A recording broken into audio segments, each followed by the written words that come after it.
It wasn't that long ago the Vikings signed an old veteran quarterback by the name of Tarkenton. Number 10, Fran Tarkenton.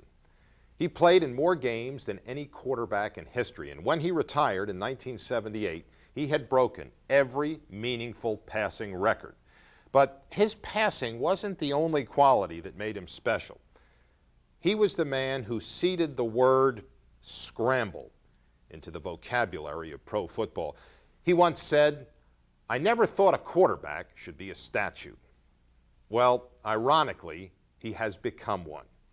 His bronze bust is mounted on a pedestal in the Hall of Fame.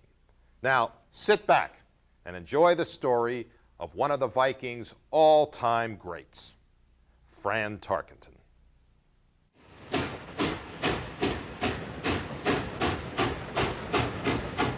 It seemed that Fran Tarkenton was always going uphill to reach his destination. His journey began in 1961, when as a quarterback for the newly formed Minnesota Vikings, Tarkenton gave new meaning to the term advancing the football.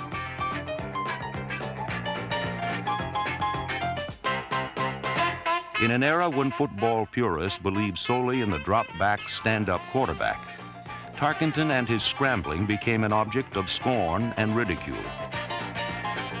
Without size, a strong arm, or a solid offensive line, Tarkenton achieved success with a pair of quick feet and a strong sense of resourcefulness.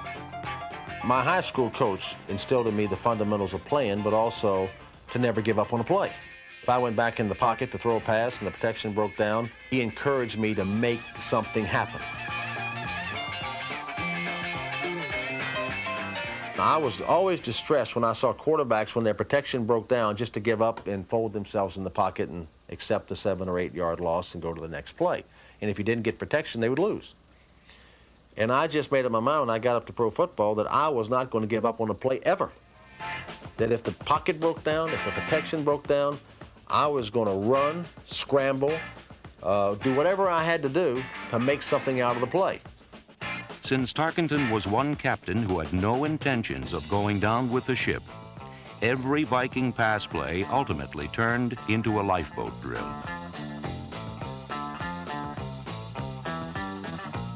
Viking linemen didn't mind the overtime work necessary to protect Tarkenton because their efforts often paid off. Defensive players, on the other hand, didn't appreciate the extra exercise. Tarkenton was a pain in the He'd gamble, he'd run anywhere. I mean, he'd run up in the stands if he had to. He's one man that we tried desperately to end his career. We tried, and I must say that in this day and age, we tried desperately to get rid of him. Because on a hot day in the Coliseum, chasing Fran Tarkenton was not what you wanted to do. I always hated Tarkenton. I really did. I mean, that little wimp would run around out there for hours and hours and hours, and we had to chase him wherever he went. Sometimes he'd run 40 yards back and forth and up and down the field, and at the end of a game against Tarkenton, your tongue was right on the ground. While defenders were lapping up the turf, head coach Norm Van Brocklin was busy licking his wounds. Van Brocklin was from the old school, and he suffered each time Tarkenton turned a carefully calculated drive into a kindergarten recess. The Dutchman's frustration eventually turned to resentment, and Tarkenton and his schoolyard antics were sent to another playground. They fell out in 1967, and it was inevitable. Dutch had a huge ego, and so did Tarkenton. Tarkenton wouldn't take his crap anymore. He challenged him on a plane a couple times, Dutch did. Accused him of playing for himself rather than the team. That was a bad accusation. It really didn't make any sense. So Tarkenton said, well, goodbye. Traded to the Giants, number 10 quickly found the accommodations in New York to be far worse than Van Brocklin's doghouse. When I went to that team, it was the worst football team I've ever seen. It was pathetic. It was just absolutely pathetic. I've never seen a team with so little talent.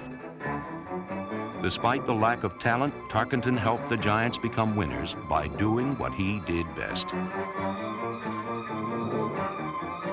Fran hauled New York up from last place to a level of respectability.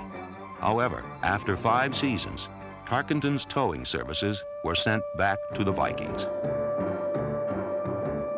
In Minnesota, the trend-setting Tarkenton broke another of pro football's commandments. Thou shalt only control the ball on the ground.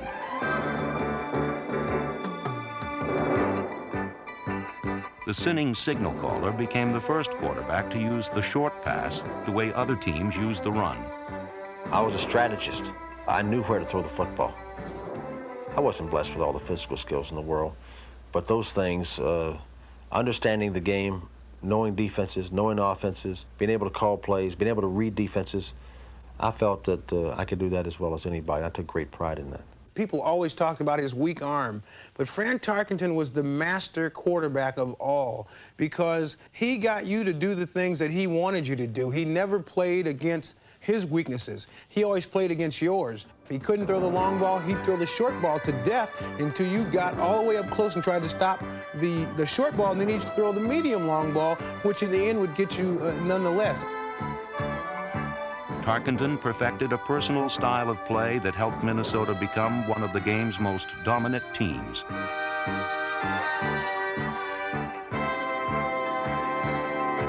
In 7 seasons, the Vikings won their division title 6 times, and the weak-armed quarterback, who people said would scramble his way into obscurity, had earned every honor a player could win, except one.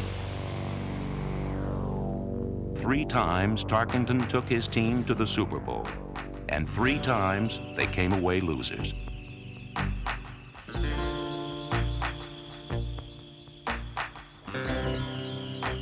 I guess it was just the ultimate disappointments. I cannot tell you the feeling of emptiness it gives you, of hopelessness it gives you. You feel like the world's against you, because they are.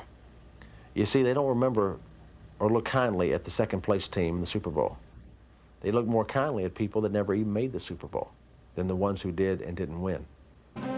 Fran Tarkenton never wore a championship crown, but his unyielding desire to succeed made him a king among quarterbacks. I really always believe this, that the people that make it in the world are not necessarily the smartest or the strongest or the fastest or the prettiest. The people that really make it in the world, whether it be the football world, the entertainment world, the business world, are the ones that outlast the others, the ones that persevere.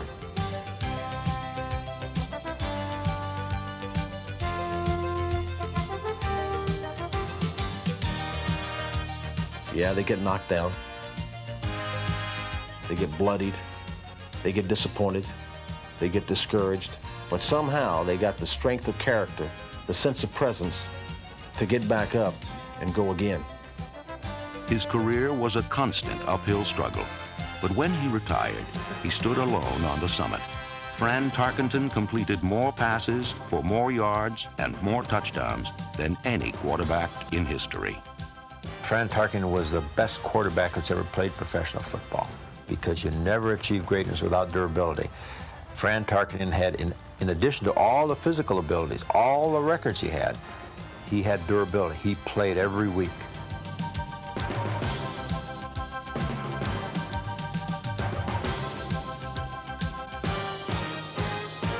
In my mind, there's nobody played football at that position that was better than Fran Tarkenton ever.